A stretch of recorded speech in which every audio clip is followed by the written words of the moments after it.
Alright then, hello everyone, welcome to episode 16 of my Blackburn Rovers Football Manager 2017 Football Manager Career Mode. So today we're going to do something a little bit different. The past few episodes we've kind of been going into detail about tactics and training and scouting and staff and other elements like that.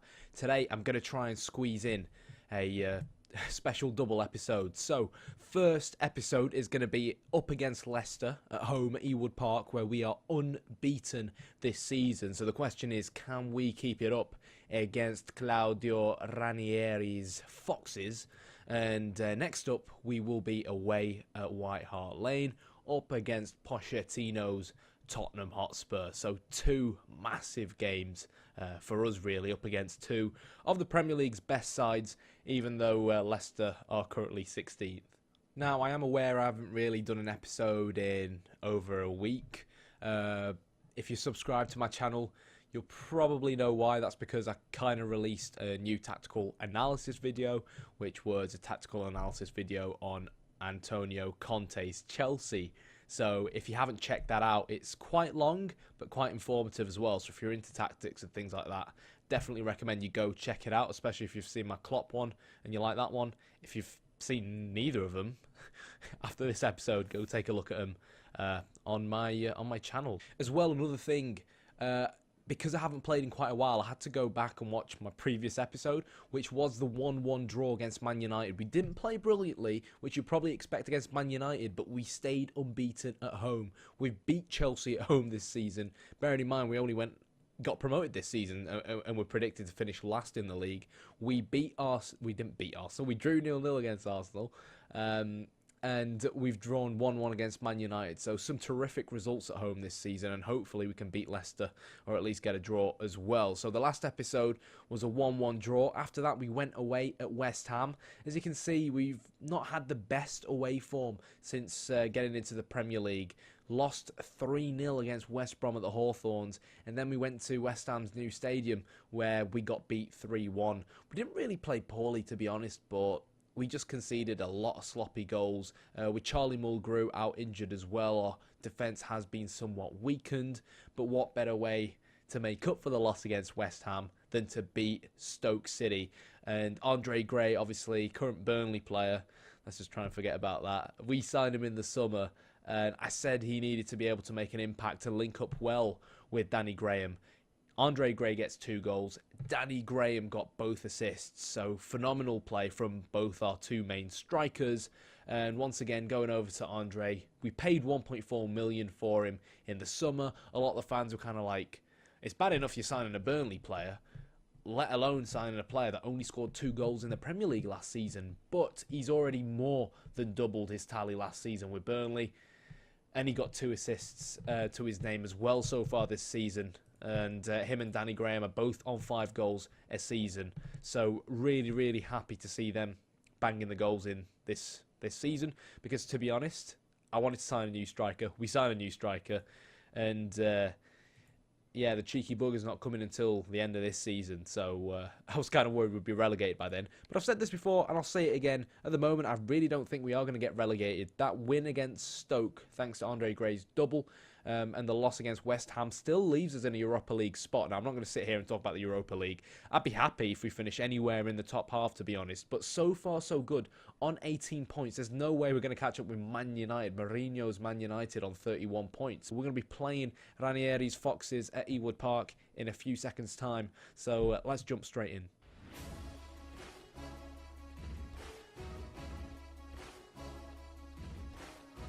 Alright, hello everyone, welcome to Ewood Park, where we are going to take on the current Premier League champions, or Premier League champions in real life, obviously. The current Premier League champions in game are Arsenal. But let's take a quick look at this Leicester side. I was kind of expecting Ranieri to start with the 4-4-2, but he's gone with Jamie Vardy up front on his own. He still has a lot of pace to burn. As we can see, they've signed Krychowiak, I think is how you pronounce it. This guy was phenomenal at the Euros for Poland. But tactically ourselves, we're actually going to try and exploit the right flank because Christian Fuchs, which I wasn't really expecting, is going to be playing left back. And he does lack a bit of pace. He's getting on a little bit. We're going to be playing with a slightly deeper defensive line, not really bother too much about the offside trap simply because players like Albrighton, Mahrez and Jamie Vardy will cause us problems if we do play a high line, particularly Vardy, as we saw against Man United last season. This guy's got pace to burn, phenomenal player, had him in FM12 at Fleetwood Town, I think it was.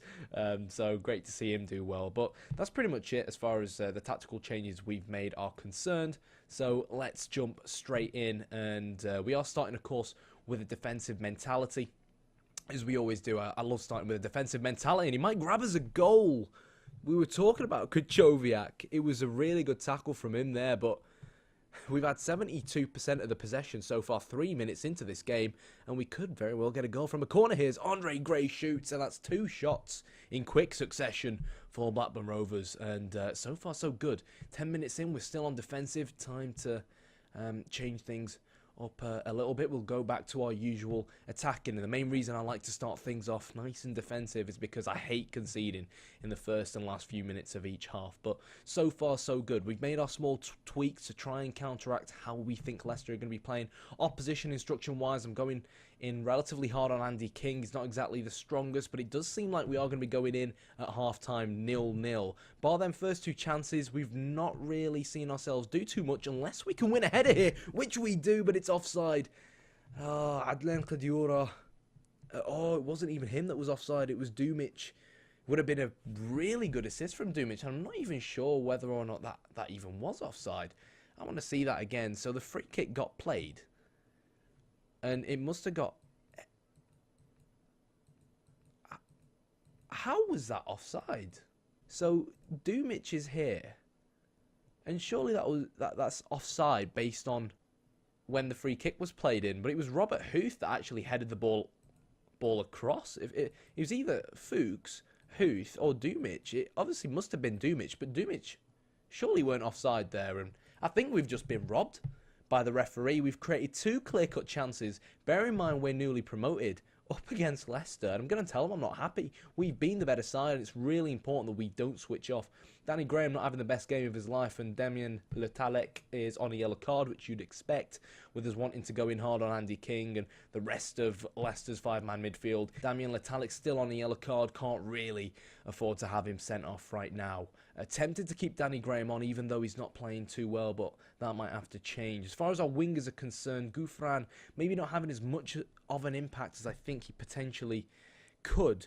If we're going to look at pace in the side, pace to burn to try and take advantage of Christian Fuchs, it's difficult to see where that's going to come from, bar maybe Andre Gray. So I could go for a bit of a tactical change and stick Andre Gray out on the right. He is right-footed, of course, but I think I'll save that until the last 10-15 minutes of the game, and we'll stick Sanogo on up front.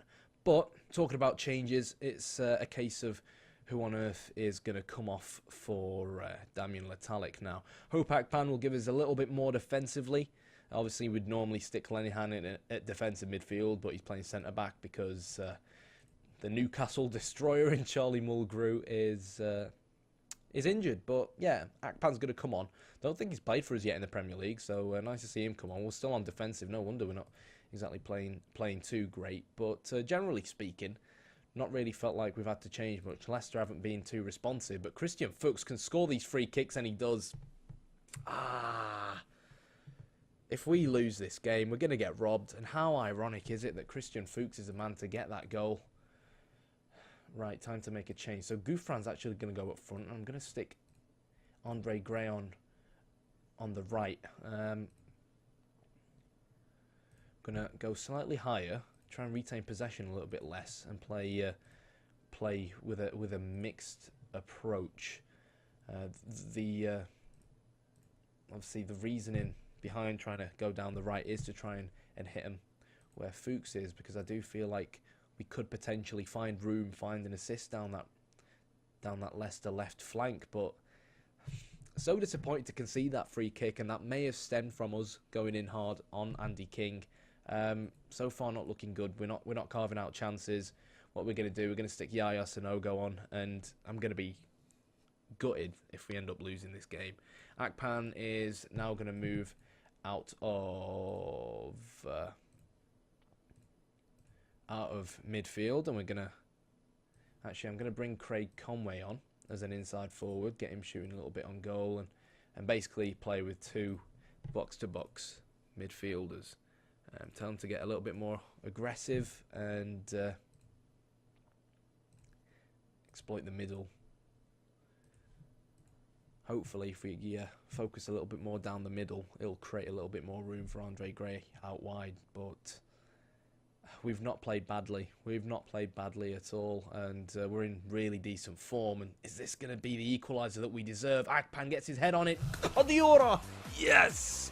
He was the man that grabbed our goal early in the game, and we do it yet again from a set piece. Augustinson defining why we paid so much for him. We paid so much for his high transfer fee in the summer. Right, let's switch back to vanilla. And, well, right, at the moment we've got Gouffran up front. It's a case of whether I want to keep Gouffran up front. I think I will. We'll just keep things how it is and go to a control mentality. 76 minutes to go. I want us to try and dominate possession now. Leicester aren't really a possession-based side anyways, given that they've got an Italian manager. But for me, we should be 2-1 up. I've got no idea how Dumic was offside in the first place. A goal from a header, really disappointing to be honest, but I'd take a 1-1 out of this. Unbeaten at home. Yeah, Leicester is 16th, but Leicester are still a quality side. We've seen absolutely no sign of Jamie Vardy anywhere, and given that our best centre-back in Charlie Mulgrew is out injured, we've more than matched Leicester. You know, we're only aiming for a top-half finish, and you might think, unless Conway can win it, oh my God, I thought the deflection was going to send it in. You know, you might say I'm being a little bit negative there, but I'd beg to differ personally, because we've only just got promoted. I calmly tell them I'm not happy with that performance. I think it's safe to say that we should have had a goal. Mike Dean had an average game to make, not making any major errors. I don't know. It looked like a goal to me. I don't know how Dumic could have been offside from that free kick. But next up, we've got Mauricio Pochettino's Spurs. And just before we head to Spurs, I just want to say a big thank you to all the new subscribers on the channel. When I was watching the last video to just refresh my memory with what the hell Fuchs finishing with 8.3, you can see we refreshing my memory about what happened ages ago, because obviously a long time since I last played this save. I actually saw myself thanking everyone. This is just over a week ago for 90 subscribers. So apparently, according to YouTube, we're now at 160, which is phenomenal, amazing. And somehow we got 20 likes on the last episode, which was a 1-1 draw against Man United. And you go and look back at some of the older episodes, we didn't have anywhere near as many likes. So I don't know why we've got loads of likes on that episode. I don't know if it was because of funny Sean Dyche and Ibra stuff. Get in there! Get in there! You beauty! Come on, you! Love that! But I don't know. Thanks a lot for the likes, and hopefully, you know what? Let's see if we can smash it on this video. Let's see whether we can get 25 likes on this video. But off to Spurs we shall go. And our away form has been dreadful, but nothing to lose. Let's see what we can do.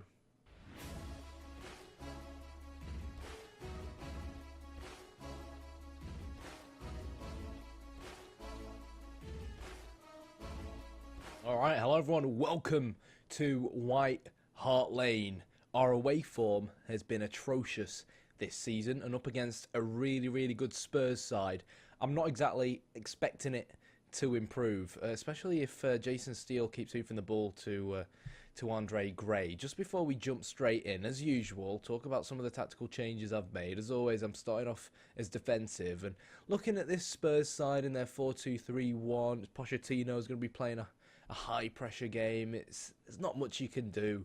They've got a phenomenal team all over the park. It's really just all about trying to stop the service to a player like Harry Kane. So most of the tweaking we've done is in our opposition instructions, where we've tried to shut down players like Dele Alli and Christian Eriksen. We'll see how things go, but I may move to a 5 in midfield. Danny Graham got injured in training, which isn't good news, obviously, but it means Yaya Sanogo gets to start his first game in the Premier League for the club. But here we go. McLean plays the ball out wide to Yaya Sanogo, and it looks like he's going to go on a bit of a run of his own. Takes the shot, but poor finish in the end. But it shows that he's lively. We're seeing glimpses of the pace that he had last season, and for me there, Kieran Trippier, ex-Burnley player, of course, had far too much room over on the overlap as Dembele picks the ball up in midfield, and it really does look like, you know, our two central players are finding themselves outnumbered. And yeah, that's what Harry Kane does when you whip the ball in like that. Really, really poor. No one really picking Trippier up, and kind of attribute that to how narrow we are. They're going to be a very difficult side to try and shut down, and probably take some of the blame for sticking with the 4-4-2. We might have to start going with a 5 in midfield approach away from home, fortunately, because of our really good home form. We do have room for error in these away games, and being a team that just got promoted, we're not really expected to light the world on fire with Spurs anyways. So Jason Steele keeps hoofing the ball up to Andre Gray, and that's got to change. And once again, Dembele finding far too much room out wide, and we're 2-0 down. Dreadful. We've not been able to stop him. Harry Kane dropping deep. Didn't pick up Lacazette, and not quite sure who was picking up Dele Alli there. But when you defend like we've just done, you deserve to be 2-0 down. But we still have, obviously, a lot of time left in this game. So there's still time to maybe change things around. So the question is, what do we do? So basically, playing with 2 inside forwards, we're essentially playing a 4-2-3-1 here. Should be able to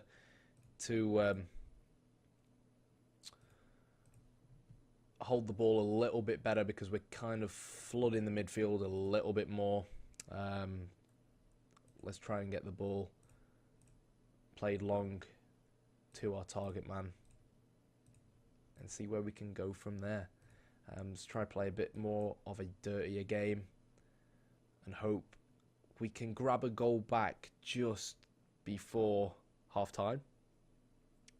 Looks like we've injured one of their players, which is... oh, God. Harry Kane is the man injured. Oh, what a save from Jason Steele. Hopefully we don't concede now. If Harry Kane goes off injured, honestly, if we can grab a goal, if we can just grab one goal going into the second half, then this game will still be alive without a shadow of a doubt. Let's see, this is a really good opportunity to counter-attack now. Andre Gray, come on, you got men ahead of you. Has to play that ball in. Has to play that ball into Yaya Sanogo. Ex-Arsenal should be looking to make an impact here against Spurs. And that was a phenomenal opportunity to release a counter-attack. And just didn't happen, I guess. We're at Wembley, so Spurs aren't even at White Hart Lane anymore. They're at Wembley. Right, okay. Alright, so what we're going to do is try and adopt a bit more of an attacking 4-4-2 approach. The idea now is to basically throw the entire kitchen sink at them and try and basically grab a goal early in this second half. If we can grab a goal between now and maybe 60th minute, we'll go back to our usual approach, try and hold on to the ball a little bit better and keep faith that the chances will come. But obviously going back to the 4-4-2 does leave us somewhat limited in midfield. Both central midfielders are on yellow cards, so might as well turn that off. But as you can see, Dele Alli playing that ball in, and defensively we're a shambles, guys. I'd attribute it to Spurs, but we've been really poor defensively away from home all season. Augustinson. Now Sanogo with a chance to at least grab a goal back, and I think that sums up the game so far. But as far as I'm concerned now, this game's gone.